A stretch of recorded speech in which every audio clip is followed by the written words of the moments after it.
Morning class 10th हमने शुरू किए चैप्टर ज्योग्राफी के। पहला चैप्टर ही हमारा चैप्टर 8 है, लेकिन ज्योग्राफी में ये सबसे पहला चैप्टर है हमारा वाटर रिसोर्सेज, जो हमने ऑलरेडी एक वीडियो अपलोड हो चुकी है ज्योग्राफी की वाटर रिसोर्स करके। तो हमने लास्ट क्लास में इम्पोर्टेंस ऑफ वाटर रिसोर्स, सबसे पहले कि रिसोर्स किसे कहते हैं, और दूसरी बात कि इसकी जो कितनी ज़्यादा जो इसकी प्रॉपर्टीज़ हैं, कितना परसेंट वाटर जो हमारे पास अवेलेबल है, हमने ये डिस्कस किया था अपनी लास्ट क्लास के अंदर।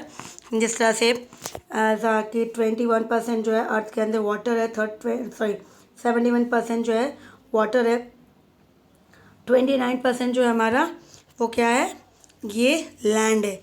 फिर हमने उसके बाद देखा कि 71% को अगर हम लोग कन्वर्ट करते हैं इसको 100 के अंदर, तो उस तरह से अगर 71 को कन्वर्ट किया 100 में, तो हमने देखा कि उसमें से 97 जो है हमारा ये ग्लेशियर वाटर है, सलाइन वाटर है, मतलब जो हम यूज़ नहीं कर सकते पीने के लिए, कोई भी काम के लिए। तो फिर 97 में से तो ये निकल गया, बचा कितना 3% जो है हमारा वो अवेलेबल है।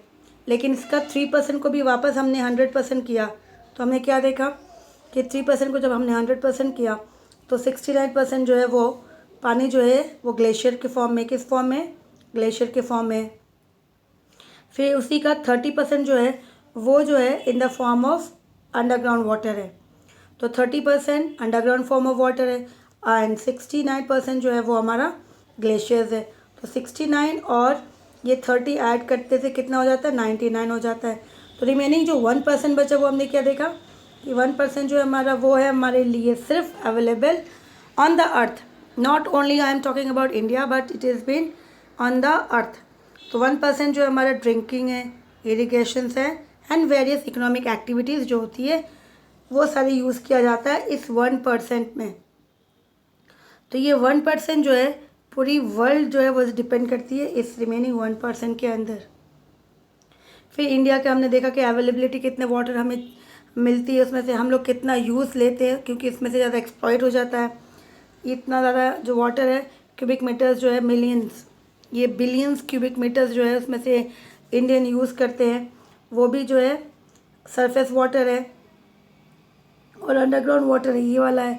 फिर कहा जाता है कि 2000 तक जो है इंडिया इतना ज़्यादा पानी यूज़ कर रहा है, लेकिन 2025 तक it will increase to 1023 million cubic metres.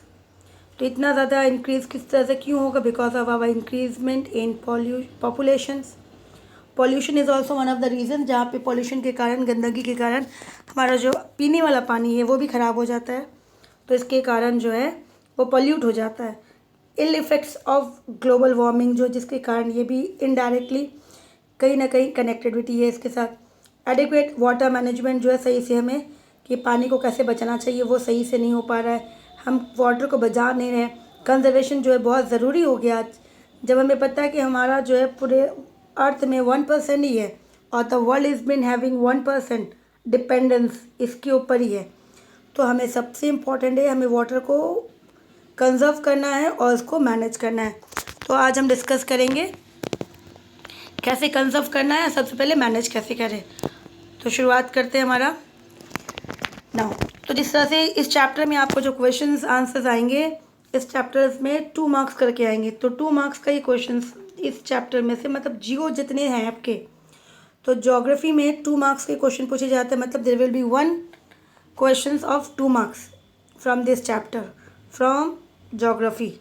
So total geography you are having I think 4 to 5 chapters, so 2 marks question it will carry. So according to the 2 marks we have to write down about whatever the question has been put, we have to answer according to that, but it should be in clear. Now water management, what is water management? Most of the rain water goes wasted in sea through the river, ये सभी को पता है। जो बारिश होती है, अभी बारिश की मौसम चल रही है, रेनी सीजन चल रहा है, तो इतना ज़्यादा हेवी वाटर होता है, रेनफॉल होती है, तो वाटर लॉगिंग हो जाती है, रास्ते में पानी जम जाती है। तो हमारा जो है वाटर क्या हो रहा है, जो मेन हमारा देखा है बारिश की पानी बहुत इंपॉर्टेंट है अगर हम इसको बचाते हैं, लेकिन वो वेस्ट होती है वाटर लॉगिंग। फिर वो कहाँ जाती है, ड्रेनेज में जाके फिर रिवर्स में मिलती है, रिवर्स जाके कहाँ मिलती है, सी में मिल जाती है। तो वो पानी फिर सी में मिल गई, तो मतलब वो पानी हमारे लिए कोई भी काम का नहीं है। तो हमें क्या देखना चाहिए कि जब ये रिवर्स में जा रहा है तो रिवर्स से जाने से पहले या फिर ड्रेन से, जो ड्रेनेज सिस्टम है हमारा, उससे पहले अगर ड्रेनेज सिस्टम को यहाँ से अगर हम लोग अच्छा कर लेते हैं, पानी को सेव कर लेते हैं, बचा लेते हैं, तो भी अच्छी बात है। या फिर रिवर्स तक जाती तो भी क्लियर है कि रिवर्स की भी पानी को अगर हम लोग स्टोर करते हैं, जैसे अभी रिवर जो है बहुत ज़्यादा फ्लडेड हो जा रहा है, जो लेवल होती है उनकी डेंजरस लेवल पे बहुत सारे रिवर्स आ गई है, तो उस तरह से अगर हम उससे पहले इसको अगर हम सेव करके रख लेते तब वो ज़्यादा अच्छा है। लेकिन वो कहीं ना कहीं जाके सी में मिलता है, तो हम उसे कुछ भी नहीं कर सकते। Now adequate water management is necessary. तो उससे पहले क्या चाहिए हमें कि एक अच्छा खासा सिस्टम होना चाहिए पानी को किस तरह से हम बचा सकें। ठीक है, तो इसीलिए कहा कि अच्छा खासा मीन्स एडिक्वेट, गुड, थोड़ा बहुत नहीं, बहुत अच्छा खासा होना चाहिए हमारे पास system. Necessary to utilise waste water, जो वेस्ट वाटर हो जा रहा है जैसे ड्रेन में जा रहा है, तो उस तरह से भी उसको हम कैसे उसको बचा सकें। To fulfil the demand of ever increasing populations, तो अगर हम उसको बचा लेते तो हमारी जो population day by day increase हो रही है तो उसकी प्रॉब्लम सॉल्व हो जाएगी। Because this increasing population they also need water for drinking purpose, for irrigation purpose, for industrial purpose, for any purpose they need water. तो इसी तरह से and to face the advertise of drought, जो अगर हम देखते हैं कि अगर जब बारिश के बाद फिर वापस गर्मी शुरू होगी कहीं ना कहीं फिर ड्रॉट आ जाता, सूखा पड़ जाता, कहीं कहीं बारिश होती ही नहीं है, तो ये भी प्रॉब्लम होती है। तो अगर हम पानी को सेव करते हैं तो उस पानी को हम लोग यूज़ कर सकते हैं, जिसके कारण ड्रॉट से बच सकते हैं, हम लोग सूखे से बच सकते हैं, फेमाइन से बच सकते हैं। अकाल जो अगर सूखा हो जाएगा तो फसल क्या हो जाएगी, फसल कुछ भी नहीं हो जाएगी, पूरी सूख जाएगी, ख़राब हो जाएगी, होगी ही नहीं। क्योंकि मोस्टली जो हमारे स्मॉल स्केल जो फार्मर्स हैं वो किस पे डिपेंड करते हैं, मानसून पे डिपेंड करते हैं। और मानसून जो है वो रेगुलर नहीं है, irregular, sometimes regular, sometimes irregular. तो जिसके लिए ये चीज़ जो है नेचुरल है कि फेमाइन होता रहता है। ड्रॉट अगर है तो ड्रॉट के बाद क्या आएगा, सूखा आया तो उसके बाद फेमाइन आएगा ही आएगा, क्योंकि जो फिर उसके बाद फसल जो है पूरी सूख जाएगी और कुछ भी नहीं रहेगा। तो इसीलिए देखा गया कि आफ्टर इंडिपेंडेंस हमारे गवर्नमेंट ने इसको कोशिश की है कि हमें पानी की कमी जो है इसको हम कैसे बचा सकें। तो various multipurpose water project has been started in the 5 year planning. तो उन्होंने क्या किया, 5 ईयर प्लानिंग के करके, जो अभी 13th 5 ईयर प्लानिंग और रनिंग चल रही है 13 5 ईयर्स प्लानिंग का, तो मतलब 1 5 ईयर प्लानिंग, इसका नाम है 1 5 ईयर्स प्लान करके। तो क्योंकि जो भी हम लोग प्लानिंग करते हैं, जो भी हम लोग रीजन्स, जो भी प्लानिंग किया है, पॉलिसीज़ बनाई है, उस पॉलिसीज़ को कितना टाइम पीरियड दिएंगे, 5 ईयर्स, उससे टाइम पीरियड दिया जाएगा 5 ईयर्स।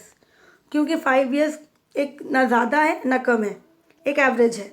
तो उस तरह अगर कोई भी रूल्स को अगर हम लोग इम्प्लीमेंट करेंगे तो इजीली वो आराम से 5 ईयर्स में अच्छा खासा सक्सेस, लगभग सक्सेस शुरू हो जाएंगे उसकी। तो इसीलिए गवर्नमेंट ने डिसाइड किया कि जो भी हम लोग काम करेंगे उसको 5 ईयर्स देंगे। तो इसी तरह से 5 ईयर्स प्लानिंग के अंदर, तो इसी तरह से उन्होंने इसके ऊपर भी काम किया कि 5 ईयर्स प्लानिंग में सबसे पहले इरीगेशन के ऊपर ध्यान दिया जाए, ताकि हमारा जो मेन ऑक्यूपेशन है हमारे पॉपुलेशन का वो क्या है, एग्रीकल्चर। तो India is a agriculture based country, क्योंकि हमारी जो पॉपुलेशन है आधे से ज़्यादा 60% पॉपुलेशन जो है वो इंगेज है एग्रीकल्चर्स के अंदर। तो इसी तरह से सोचो एग्रीकल्चर हमारे लिए कितना इंपॉर्टेंट है। अब वहाँ पे अगर मानसून पे अगर हम डिपेंड करेंगे तो फिर हमारा जो प्रोडक्शन कितना और ख़राब हो जाएगा, क्योंकि कभी बहुत ज़्यादा बारिश हो जाती है, कभी होती ही नहीं है। तो इसके लिए हमारे गवर्नमेंट ने डिसाइड किया कि आफ्टर इंडिपेंडेंस वो मल्टीपर्पज़ प्रोजेक्ट शुरू करेंगे और इस will be in 5 year planning, ताकि इसके ऊपर कितने समय तक काम किया जाएगा, 5 ईयर्स। अब इसका मेन मकसद क्या था, मेन मोटो क्या था, सबसे पहले which help in preventing the adversities such as drought and famine. सबसे पहले ड्रॉट को हटाएंगे एंड फेमाइन को कमी करेंगे। फिर असिस्ट, दूसरी बात हम असिस्ट करेंगे पोर्टेबल मीन्स पीने वाला पानी, जो हम जहाँ पीने की पानी की कमी है वहाँ तक पानी सप्लाई करेंगे। फिर आप वापस आएंगे इरीगेशन की, एग्रीकल्चर से पानी चाहिए तो इसी तरह से इरीगेशन फैसिलिटीज़ में जाएंगे। फिर उसी थ्रू से हम फिशिंग भी कर सकते हैं और उसके बाद हम उसको कंजर्व, अपने नेचर को भी कंजर्व कर सकते हैं। तो इसी तरह से मल्टीपर्पज़ प्रोजेक्ट, तो आप इसमें जो मल्टीपर्पज़ प्रोजेक्ट कहा जाता है, मल्टीपर्पज़ MPP, मल्टीपर्पज़ प्रोजेक्ट। तो इसे हम मल्टीपर्पज़ प्रोजेक्ट के साथ इसको अगर हम डैम लिख देते हैं, क्योंकि डैम को ही कहा जाता है MPP, मल्टीपर्पज़ प्रोजेक्ट। क्योंकि अगर हम डैम को यूज़ करते हैं, रिवर्स फ्लो हो रही है, ठीक है, रिवर्स के ऊपर हमने डैम्स बना दी, तो जो एक्स्ट्रा एक्सेस वाटर है वो कहाँ पर कलेक्ट हो गई, इस डैम पे कलेक्ट हो गई। अगर रिवर्स फ्लो हो रही है, ठीक है, बहुत ज़्यादा पानी वॉल्यूम बढ़ गया, अब आपने इसके ऊपर डैम्स बना दिया है, तो ये डैम्स जो है कलेक्ट क्या करेगी, डैम्स वाटर कलेक्ट कर लेगी आराम से, बहुत बड़ी है, ठीक है, वाटर कलेक्ट हो जाएगी। फिर एक्सेस होता है तो यहाँ पे पता है आपको डैम्स में डोर्स होते हैं, तो जिस तरह से वापस उसको पानी को वापस निकाल दी जाती है अगर डैम फुल हो जाता है तो दे आर डिफरेंट डोर्स, बहुत सारे डोर्स होते हैं, पानी को निकाल दिया जाता है। तो इसी तरह से डैम्स को रखा गया। तो इससे क्या हो सकता है हमारा, सबसे पहले कि जहाँ पे सूखा होगा उस एरिया में पानी चली जाएगी, तो ड्रॉट एंड फामाइन की प्रॉब्लम सॉल्व हो जाएगी। फिर जो फ्लड होती है, क्योंकि पानी जो है रिवर जो फुल हो जाता है तो आसपास की जो विलेज होती है वो भी डूब जाता है, तो डैम से देखा गया कि पानी को कलेक्ट कर लिया गया तो प्रॉब्लम सॉल्व हो गई। इस तरह से उसकी प्रॉब्लम सॉल्व हो गई। साथ साथ यहाँ पे हमने देखा कि फ़िशिंग भी होती है, क्योंकि अगर आप लोग उस तरह से डैम सिस्टम को यूज़ करते बहुत सिस्टमेटिकली, तो इस साइड के जो एरिया होता है, ये वाला एरिया पूरा पानी से भरा होता है डैम्स के, इधर वाला नहीं, दिस साइड वन, ओके। तो इस तरह से अगर इस एरिया में फ़िशिंग करते हैं तो एक अच्छा खासा बिजनेस शुरू हो जाता है, फ़िशिंग इंडस्ट्री, इजली इसके ऊपर फ़िशिंग उसकी तो phishing rearing, that was rearing शुरू हो गई फ़िशिंग की, तो ये भी एक अच्छा खासा इनकम हो गया। डैम लगा तो इलेक्ट्रिसिटी, डैम के थ्रू क्या हो सकती है, इलेक्ट्रिसिटी बन सकती है इसके अंदर, तो यहाँ पर डैम का पानी यूज़ किया जाता है इलेक्ट्रिसिटी प्रोड्यूस करने के लिए, तो इलेक्ट्रिसिटी प्रोड्यूस हो रही है। साथ साथ हमारा आसपास जो सूखा जो एरिया था रिवर्स, वो भी पूरा पानी से भरा पड़ा है, फ़िशिंग भी हो रही है, आगे भी पानी प्रॉब्लम नहीं होगी, डोर्स खोलने से पानी आगे चला जाएगा, तो आसपास के एरिया को इरिगेशन प्रॉब्लम्स नहीं होगी, पानी उनको मिलता रहेगा। तो इसी तरह से यहाँ पे एक चीज़ से भी शहरों में वो पानी सप्लाई भी कर सकती है, पोर्टेबल वाटर, किसके हेल्प से, डैम के थ्रू से। तो इसी तरह से जवाहरलाल नेहरू ने, जो मेरा फर्स्ट प्राइम मिनिस्टर थे, इसको मल्टीपर्पज़ प्रोजेक्ट को MPP मल्टीपर्पज़ प्रोजेक्ट होता है, उनको नाम क्या दिया, टेम्पल्स ऑफ मॉडर्न इंडिया। क्यों, why, because it is a hope. हम मंदिर जाते हैं, अपनी भगवान से अपनी मन की बात कहते हैं, हमारी जो प्रॉब्लम होती है उनको सॉल्व करने के, तो हमारा सॉल्व, इस तरह से इन्होंने हमारी बहुत सारी प्रॉब्लम जो है सॉल्व कर दी। प्रोजेक्ट्स, किस कौन से प्रोजेक्ट, मल्टीपर्पज़ प्रोजेक्ट, ठीक है, डैम, और ये क्या है, डैम, कंस्ट्रक्शन ऑफ डैम, क्योंकि इसने एक नहीं बहुत सारे प्रॉब्लम को सॉर्ट आउट किया। तो इसी तरह से इससे महात्मा जवाहरलाल नेहरू जो थे उन्होंने इनको नाम दिया the temple of modern India. तो ये कोटेशन कभी कभी पूछते हैं कि temple of India has been called by who, और who has been given the name temple of India करके, इस तरह से, ठीक है। तो याद रखना है इस कोटेशन को, किस तरह से Jawaharlal Nehru, who was the first Prime Minister of India, has called this project as a multi-purpose project and has been called as the Temple of Modern India. अब आता है, तो यहाँ पे एक बार थोड़ा सा ये भी देख लेना, यहाँ पे हमने जो थोड़ा सा बताया गया कि डैम, तो डैम्स की हमने यहाँ पे क्या देखा, पॉजिटिव पॉइंट्स, ठीक है ना, पॉजिटिव पॉइंट्स देखे, जितने सारे पॉजिटिव पॉइंट्स थे वो देखा कि इसने बहुत सारे काम चीज़ें जो उन्हें होनी शुरू हो गई, तो इसी याद रखना। अब आता है यहाँ पे कि इंडिया में जो है प्रोजेक्ट जब शुरू हो गई तो कितने सारे प्रोजेक्ट शुरू हुई है वो देखेंगे। सेंट्रल गवर्नमेंट ने शुरू किया है और स्टेट गवर्नमेंट ने भी शुरू किया है for constructing dams, that is multipurpose project. So अब ये दूसरे क्वेश्चन हो गए, तो यहाँ पे दूसरा क्वेश्चन आता है, जैसे क्वेश्चन पूछा जाता है कि project mention the project under central government and state government, तो 2 मार्क्स के लिए तो आपको सिर्फ मेंशन करना पड़ेगा नाम, तो स्टेट गवर्नमेंट ने कौन सी शुरू की है और सेंट्रल गवर्नमेंट ने। तो यहाँ पे देखो, the central government is running projects, important projects as Bhakra Nangal, रियाद, दामोदर, हीराकुड, कोसी, तहरीर प्रोजेक्ट्स। तो जो आपके बुक में मेंशन है आप उन्हीं के नाम देंगे, क्योंकि इसके अलावा आप बाहर नहीं जाएंगे, क्योंकि आपको बुक से रिलेटेड ही क्वेश्चन हैं, तो आपको बुक्स में जो भी पूछा गया उसके अकॉर्डिंग ही आप आंसर देंगे। तो ये हो गया, ये कौन सा हो गया, सेंट्रल गवर्नमेंट। तो सेंट्रल गवर्नमेंट रन करिए 1 2 3, देयर लॉट ऑफ ETC दिया हुआ है, लेकिन आपको जितना बुक में मेंशन है उतने आप बताएंगे। 4-5 इनफ, 3, 4, 5, 6 हो गए। तो इस तरह से इनके नाम बता दिए।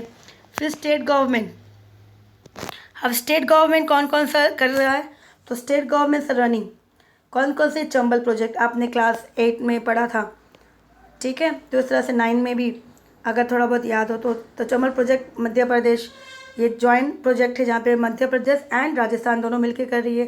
नागार्जुना सागर डैम प्रोजेक्ट ये आंध्र प्रदेश कर रहा है। तुंगभद्रा डैम जो है आंध्र प्रदेश एंड कर्नाटका मिलकर कर रहा है। सरदार सरोवर प्रोजेक्ट, इसमें 3 स्टेट है, गुजरात है, मध्य प्रदेश है एंड राजस्थान है। मयूरक्षी एंड फरक्का प्रोजेक्ट ये वेस्ट बंगाल के अंडर है। माही प्रोजेक्ट ये भी राजस्थान एंड गुजरात मिलके कर रहा है। गंडक प्रोजेक्ट ये बिहार एंड उत्तर प्रदेश मिलके कर रहा है। तो उसी तरह से ये सारे जो प्रोजेक्ट है, मच्चाकुंड डैम ये project that was Andhra Pradesh and Orissa मिला के कर रही है। तो ये जो थे ये थे कौन से, ये स्टेट गवर्नमेंट रन करिए। तो स्टेट गवर्नमेंट बहुत सारी रन करिए, तो यहाँ पे बहुत सारे स्टेट्स हैं हमारे। तो इसी तरह से they are just write to 3 to 4 states के नाम मेंशन कर देना। उसके प्रोजेक्ट जैसे चंबल प्रोजेक्ट है, तुंगभद्रा है, नागार्जुना डैम है, सरदार सरोवर डैम है। तो इस तरह से 4-5 के नाम बता के उसके स्टेट का नाम बता देना है। तो ये हो गए। तो इस तरह से मल्टीपर्पज़ प्रोजेक्ट्स जो थे ये शुरुआत हुई। तो ये सारे डैम्स के पिक्चर से मोस्टली आपने डैम्स को देखा ही होगा। देखो यहाँ से इस तरह से ये सारे डोर्स जो है इससे पानी निकल रही है। ये स्लाइटली जब उनके ऊपर जो पुल ब्रिज बनी रहती है ताकि इजीली कम्युनिकेशन में प्रॉब्लम ना हो। This is also one of the picture. तो ये सारे पिक्चर्स हैं। अब आते हैं हम लोग 1 by 1 जो हमने पढ़ा उन्हीं को अब हम लोग डिटेल्स में पढ़ेंगे। अब यहाँ पे देखो मैप पॉइंटिंग पूछी जाती है। अब तक आपने मैप पॉइंटिंग में स्टेट में ही गए थे, अब थोड़ा इंटरनल में आना पड़ेगा क्योंकि इसमें देखो भाखड़ा नंगल डैम्स के ऊपर, ये राजस्थान प्रोजेक्ट्स के ऊपर है। तो ये पिक्चर जो है आपका मैप पॉइंटिंग है। तो इस तरह से वो पूछ देंगे नंगल डैम कहाँ पर है, तो इसका लोकेशंस क्या है, तो ये रहा इसका यहाँ पर है। तो इस चीज़ों को आपको ध्यान रखना पड़ेगा। ये सारे देखो रिवर्स, तो ये जो चीज़ है ये रिवर फ्लो हो रही है, लेकिन देखो कितना एक ही रिवर के ऊपर कितना डैम बना है, 1, 2, ये अलग अलग डैम से दिख रहे अलग अलग जगह पे, प्रोजेक्ट 1 प्रोजेक्ट 2 करके। तो इसी तरह से कौन सा है ये रिवर, ये है भाखड़ा नंगल डैम, ठीक है। तो इस पर कितना सारा अलग अलग कैनल्स भी रखा गया है। तो यह फिल होती है, फिल हो गया तो इसमें से चला गया, इसमें फिल हो गया तो इसमें चला गया, तो ऐसा कनेक्टिविटी है। तो इस तरह से अलग अलग है। तो अभी हम लोग कल देखते हैं भाखड़ा नंगल डैम में ना। भाखड़ा नंगल प्रोजेक्ट जो है इट वॉज स्टार्टेड 1948 में शुरू हुआ था। कंप्लीट कब हुआ 1963 में इसको बनने में, ठीक है। तो this is the country's biggest and important project. तो ये याद रखना Bhakra Nangal dam is the biggest project of India and which is situated in which river, river Sutlej. और ये कहाँ पे, हिमाचल प्रदेश में बिसालपुर। तो ये कहाँ है, सतलेज रिवर पे है। और सतलेज रिवर कौन सी एरिया में जगह, बिसालपुर, और ये बिसालपुर हिमाचल प्रदेश में। तो इसी तरह से इसका इंट्रोडक्शन हो गया, क्योंकि जैसे आपको यहाँ पे पूछ लिया describe about the Bhakra Nangal dam projects, तो आपको 2 मार्क्स, जैसे मैंने कहा कि 2 मार्क्स के अकॉर्डिंग ही लिखनी है। तो 2 मार्क्स के अंदर सबसे पहले इंट्रोडक्शन बताना कि ये एरिया कब बना था, कब ख़त्म हुआ था, और ये प्रोजेक्ट कौन से रिवर, मेन इंपॉर्टेंट है इसकी याद रखना कि इसका रिवर जो है कौन सा था और वो एरिया कहाँ है। ये बहुत इंपॉर्टेंट होता है कि वो जो डैम है वो कौन से रिवर पे बना हुआ है, ठीक है। तो रिवर सतलेज पे है, बिसालपुर नियर, सतलेज नियर बिसालपुर और हिमाचल प्रदेश में। अब इसके साथ कौन कौन से स्टेट इन्वॉल्व है, तो यहाँ पे जॉइंट वेंचर्स है पंजाब, हरियाणा, राजस्थान। इन तीनों स्टेट जो है 3 स्टेट्स को ही पानी मिलेगा इस डैम के अकॉर्डिंग, ठीक है। तो इसी तरह से it object is to provide facilities of irrigations. तो यहाँ पे इसका मेन मकसद क्या, इरीगेशन फैसिलिटीज़ को प्रोवाइड करना है, साथ में पोर्टेबल वाटर लोगों को पानी पीने के लिए, एंड इकोनॉमिक डेवलपमेंट। अगर इंडस्ट्रीज़ है तो इंडस्ट्रीज़ को दे नीड वाटर सप्लाई, साथ से हाइड्रो इलेक्ट्रिसिटीज़ पावर्स भी चाहिए, इलेक्ट्रिसिटी बनाएंगे, इंडस्ट्री को पावर सप्लाई चाहिए। तो ये तीनों कामों के लिए इसको यूज़ किया जा रहा है, ठीक है। उसके बाद development of the central region between river Sutlej and Yamuna. तो इसी तरह से इनका मेन, तो ये देखो यहाँ से अगर हम लिखते हैं स्टार्टिंग में इंट्रोडक्शन बता दिया और ये बता दिया जॉइंट वेंचर्स किसके साथ है और इससे इनको क्या फ़ायदा होता है इस रिवर इस प्रोजेक्ट से। तो इतना कर देते हैं, हमारा 2 मार्क्स का आंसर्स कंप्लीट हो जाता है। इसके ज़्यादा नहीं लिखना है, दैट्स ऑल, इतना ही काफ़ी है। फिर हम इसमें पढ़ते हैं under this project 2 dam has been build in Ambala district of Punjab. तो हमने अभी देखा बेटा कि यहाँ पे देखो कितने सारे डैम्स बनाए हुए हैं, आपको पहले मेंशन कर दिया कि इस तरह से यहाँ पे शुरुआत किया, यहाँ ये रहा, तो ये इस तरह से दिख रहा है आपको एरिया वाइज। तो ये स्टेप बाय स्टेप्स कैनल्स भी बनाए, उसको कनेक्टिविटी कर दी ताकि आसपास के जितने एरिया हैं, जितने डिस्ट्रिक्ट्स हैं, 3 स्टेट्स के डिस्ट्रिक्ट्स को भी वो कवर करेंगे। तो कहा गया 2 डैम जो है बनाया Ambala district of Punjab. First Bhakra dam, इसकी बता दी लॉन्ग कितनी है, हाइट कितनी है। फिर build elevated pillars of cements and concrete, अलग अलग इलेवेटेड प्लेन, इस समय भी हमने देखा कॉन्क्रीट इस तरह से बना दिया गया, लॉन्गी और लंबी, अच्छी खासी लंबी चौड़ाई। तो इसी कारण इसकी जो है कि दिखती है इस तरह से दिख रहा है आपको। तो इसी तरह से कहा जा रहा है जैसा biggest dam among the world's straight dams के अंदर ये सबसे बहुत बड़ा है, आता है। Second Bhakra dam was build in 13 kilometre lower at the place called Nangal. उसके बाद इसके बनाने के बाद अम्बाला में फिर नंगल उस एरिया में बनाया गया, और नंगल जहाँ पे फुलफिल क्या करेंगे, collecting water, additional water for Bhakra dam. तो भाखड़ा डैम से जब वो फ्लो हो जाएंगे तब वो जब वापस छोड़ेंगे तो आगे थोड़े से दूर में जाके 13 किलोमीटर्स आगे लोअर एरिया में उससे नीचे जाके यहाँ से इस तरह से पहले आए फिर नीचे आए फिर इस तरह से बना रहे थे। तो नंगल फुलफिल ताकि उसको जो एक्स्ट्रा वाटर है उसको कलेक्ट करेंगे। और इसी तरह से for this dam, from this dam several canals is also including, बहुत सारे कैनल्स को भी इंक्लूड किया गया इसके अंदर ताकि बाकी एरिया में भी वो प्रोवाइड कर सके। ठीक है, तो भाखड़ा कैनल, श्रीन कैनल, अलग अलग से Nangal canal, Bist Doab canal, Narwana canals has been curved out. तो इसी तरह से अलग अलग उस डैम के थ्रू अलग अलग कैनल्स भी बना दिया गया। पर्पस मेनली इरिगेशंस, ताकि लोगों को एग्रीकल्चर में कोई भी प्रॉब्लम नहीं आए, क्योंकि ये तीनों states they are very good in agriculture. Punjab, Haryana ये बहुत ज़्यादा प्रोडक्शन प्रोवाइड करते हैं, राइस बहुत ज़्यादा होता है, प्रोड्यूस करते हैं। तो इसी तरह से इन्हें कोई प्रॉब्लम ना हो, पानी की कमी ना हो, इसी तरह से इन्होंने इस तरह से कैनल्स बनाई है। फिर आता है this is the picture of the dam. There is something amazing and astonishing in this dam and when we look at it you feel excitement in your heart. Bhakra is a modern temples of revived India and its symbol of development of India. जैसे पंडित जवाहरलाल नेहरू ने कहा था कि इसको देखने से ही आपको बहुत ज़्यादा किस तरह से जैसे मैंने कहा यहाँ पे फिशिंग होती है, तो फिशिंग कहाँ करेंगे, इस एरिया में फिशिंग करेंगे क्योंकि it was been collected over year, तो ईजिली फिशिंग आराम से कर सकते हैं। तो इस तरह से इकोनॉमिक जो था देश की जो भी बेरोज़गार हैं उनको अगर इनको कॉन्ट्रैक्ट दे दिया गया यहाँ पे तो इनसे उनका बिजनेस शुरू हो जाएगा, फिशिंग इंडस्ट्री शुरू हो जाएगी। तो इसी तरह से इस एरिया में फ़िशिंग ईजिली हो सकती है और कर रहे हैं लोग, मोस्टली कर रहे हैं। तो इसी तरह से इसको देखने से बहुत ज़्यादा सुंदर लगता है। तो इसीलिए कहा गया it was really amazing and astonishing कि इतना बड़ा, इतना ज़्यादा कनेक्टिविटी, क्योंकि एक के बाद एक उसने स्टेप बाय स्टेप बनाया है।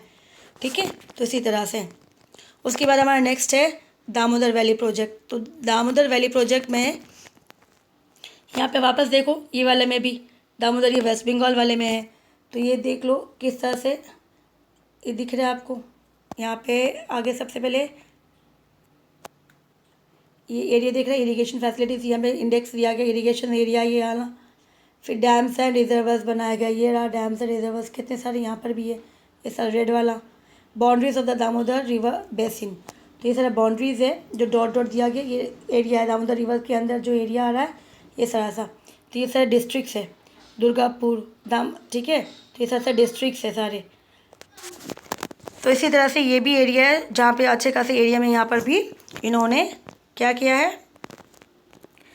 अपने अलग अलग डैम्स प्रोजेक्ट बनाया है। तो this is the first important project of independent India.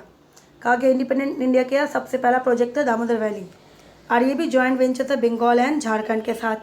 Construct शुरू हुआ था 1948 में, और इसे on river Damodar which is known as a Bengal sorrow, इसको कहा जाता था दामोदर को सौरो ऑफ बंगाल, क्योंकि ये गर्मियों में रिवर सूख जाता था। लेकिन डैम बनने के बाद ये प्रॉब्लम उनकी सॉल्व हुई। This river was defamed for its uncertain routes, लेकिन साथ साथ इसकी जो रूट कहा गया, क्योंकि ये सूख जाते तो पानी कहाँ से आएगी, तो इसकी जो रूट है वो अनसर्टन है, पता नहीं चलता वो चलते चलते किधर से चली जाएगी। तो इसी तरह से कहा गया इसे लोग इतना डिफेम करके रखा, इसकी फेम नहीं, मतलब इसे लोग इतना, he was not so famous.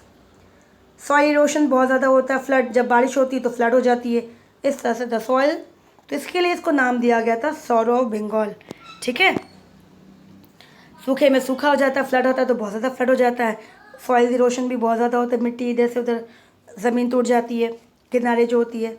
तो this river flow for 290 kilometre from east side, तो कितने लंबे बहती है, ईस्ट साइड में 290 ऑफ नागपुर प्लेटो, बिहार से होते हुए झारखंड, एंड जाके वेस्ट बंगाल में मिलती है।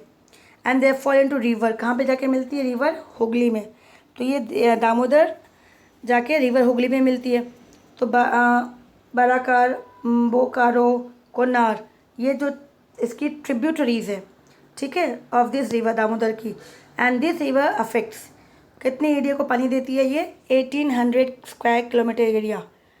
और जब बारिश होती है तो फ्लड हो जाता है, और सॉइल इरोशन तो होती रहती है। ठीक है, तो रिवर्स तो सॉइल इरोशन करती है, लेके भी आती है वो। अब आता है इसमें से कि इसकी इम्पोर्टेंस है, ये क्या करती है, पानी किसको देती है। तो कहा गया therefore the Indian government establish Damodar valley corporation, DVC। तो what is DVC, Damodar valley corporation, as per the format of Tennessee valley corporations in America. तो अमेरिका में ये प्रोजेक्ट थी, उस प्रोजेक्ट को देखते हुए इसका इस तरह से किया, क्योंकि ये जो है सॉरो ऑफ बंगाल था, उसको सॉरो हटा के, ताकि इस एरिया को जो है इरिगेशन फैसिलिटी प्रोवाइड किया जाए, और जो इसमें प्रॉब्लम होती थी इरिगेशन, सॉइल इरोशन, ये सब को ख़त्म की जाए।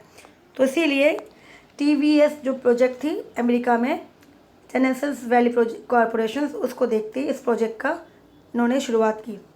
अब इसका मेन मकसद था इकोनॉमिक डेवलपमेंट, उस एरिया को इकोनॉमिकली डेवलप किया जाए, बंगाल, झारखंड। तो इसी तरह से अगर इकोनॉमिक्स डेवलप होती है तो लोगों की स्टैंडर्ड ऑफ लिविंग, इनकम अच्छा होगा, तो ऑब्वियसली स्टैंडर्ड ऑफ लिविंग उनकी बढ़ जाएगी। लोकल रेसिडेंट्स जो होंगे उन सबको आराम से, क्योंकि उनका मेन ऑक्यूपेशन क्या था, इरिगेशन था, तो पानी रहेगी तो इरिगेशन में प्रॉब्लम नहीं होगी।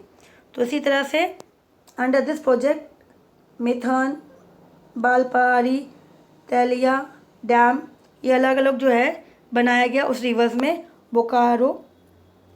बराकर बोकारो डैम इस रिवर्स के अंदर, इस रिवर्स में बनाया गया, दामोदर वैली, दामोदर रिवर्स में। फिर आता है Konar dam has been build on river Konar, फिर आग डैम, बोरमा डैम, बालपहाड़ी 8 डैम, इस तरह से अलग अलग दामोदर रिवर्स के ऊपर इस तरह से इतने सारे डैम्स बनाए गए। इन एडिशन दुर्गापुर बैरेज भी बनाया गया, दैट्स व स्मॉल बैरेज मीन्स जहाँ पे पानी कलेक्ट करेंगे। ठीक है, जो डैम से बाहर से पानी आ रही है, एक्सेस पानी आ रही है, आगे बाहर जाकर फ्लो हो जाएगी, तो उसको कलेक्ट करने के लिए एक बैरेज बना दिया, छोटा सा, डैम से छोटा होता है, इसके लिए इसको बैरेज बोलते हैं, ताकि वो कलेक्ट कर ले। बोकारो प्लांट, चंद्रपुर, तो इस तरह से इन्होंने अलग अलग इस तरह से डेवलप, तो इतने सारे एरिया को पानी पहुँचाने के लिए, इकोनॉमिकली डेवलप करने के लिए इस डैम को इस्टेब्लिश किया गया।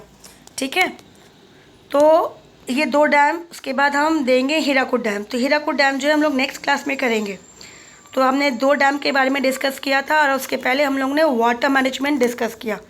तो आज इसको वापस आप अपनी बुक्स खोल के वीडियो आगे देख लेंगे, फिर बाद में बुक्स खोल के बुक्स को रीड आउट करने के बाद फिर इसे समझ में और अच्छे से आपको आ जाएगा। ठीक है, तो फिर हम लोग नेक्स्ट क्लास में मूव करेंगे हीराकुद डैम से। Thank you.